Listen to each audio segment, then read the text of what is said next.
Okay, so now let's talk about while loop. So the syntax of while loop is like while, and there is some expression, and this is followed by a colon sign which marks as the beginning of this block, and then there are various statements.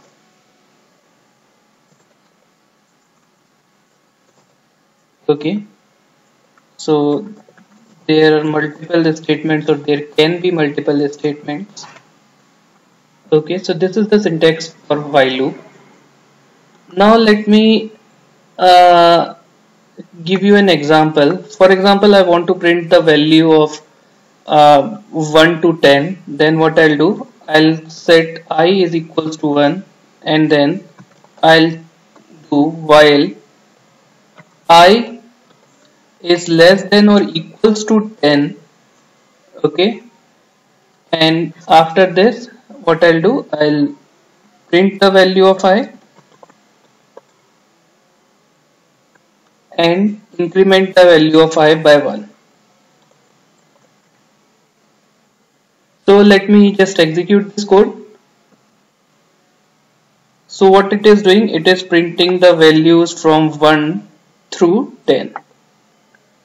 So let's understand what is the logic behind, or how behind it, and how it is getting executed. So it is setting I equals to 1. Okay, that is, it is assigning 1 to I, and after that it is checking if I is less than or equals to 10.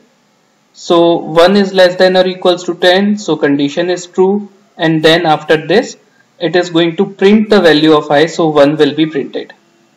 Now after this what it is doing, it is incrementing the value by 1, so it is the value of I would be 2. So now I is 2, so 2 is less than or equals to 10. Yes, the condition is true, and then it is going to print the value of I, so 2 will be printed, and the value of I will change to 3. So this is how it is going to work. So once I will be 10, so 10 is less than or equals to 10. 10 is not less than 10, but it is equals to 10, so again the condition is true. And after this the 10 will get printed, and the value of I will change to 11. So once I will be 11, what is going to happen? It is going to check if 11 is less than 10, no. Is it equals to 10, no. So the condition gets false, and this loop will get terminated. And since there are no statements after this while loop, the program will terminate as well.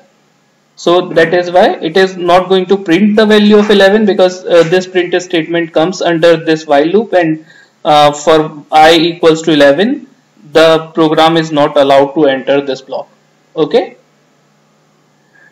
Now let's take another example. So suppose we have a list like LST equals to, let's say I have a list like 1, 2, 3, 4, 5, 6, 7.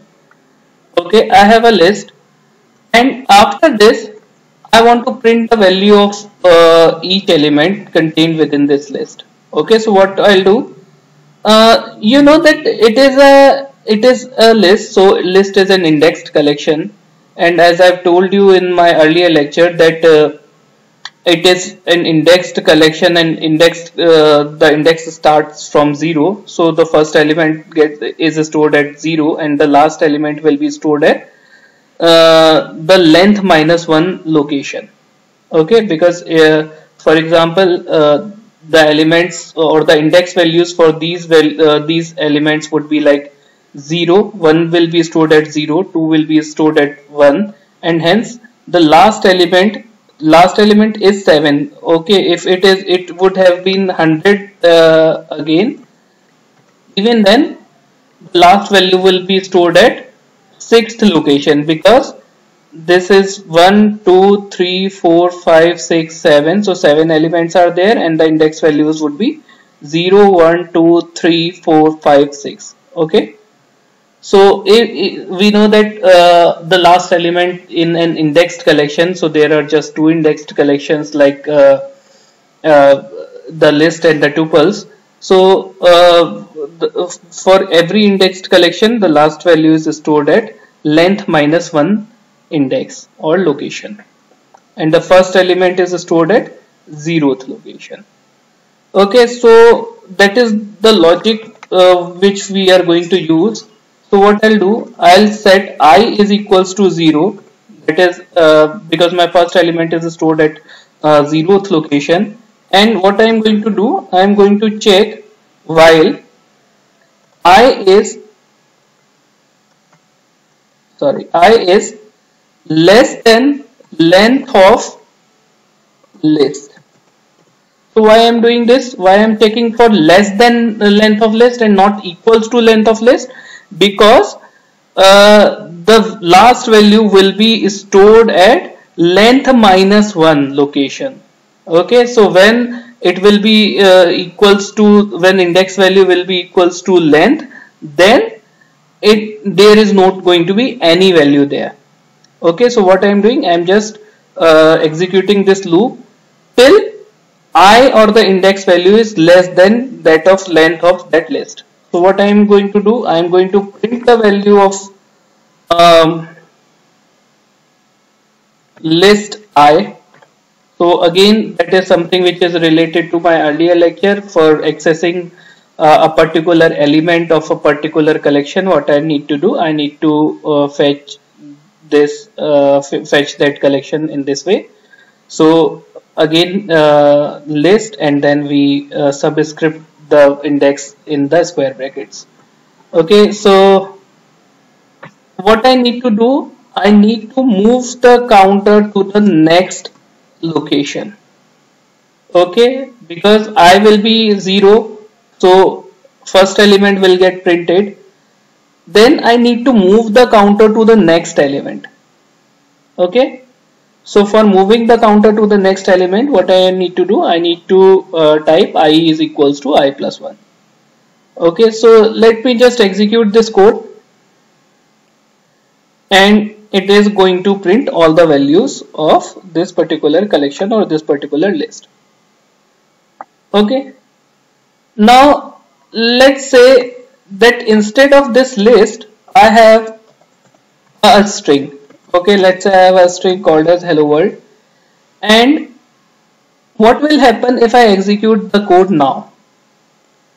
As I've told you that a string is a collection of characters. So again, it is a collection, just like list, it is again a collection, but this collection contains characters. Okay, so again, what is going to happen? There each element was getting printed. So again, what are the elements of this collection? The elements of collections are like H, E, L, L, O, and then there is a space which is again a part of this collection. So everything is going to get printed. So let me just execute this code, and it is going to print. Let me scroll it up a bit. It is printing hello world. So this is something which was expected. Now let me tell you how to access. Let's say I change the collection values to a list of strings.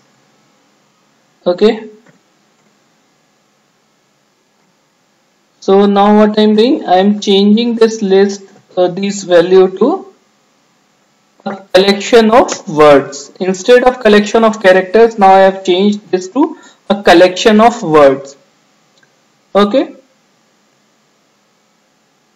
let's say I have another element, and let's say another one. So what is going to be the output in this case? In this case, since collection is LST and element is this complete string and not individual character, so what is going to be the output? Output would be hello, world, hi, and bye. So let me just execute this code, and now it is printing hello, world, hi, bye. Okay, so In the next lecture, we'll understand the difference between while and for loop. Also, we'll discuss the infinite loop, and then I'll also tell you in what scenarios you should use while loop and in what scenarios you should use for loop. So that's it for this video. Thank you.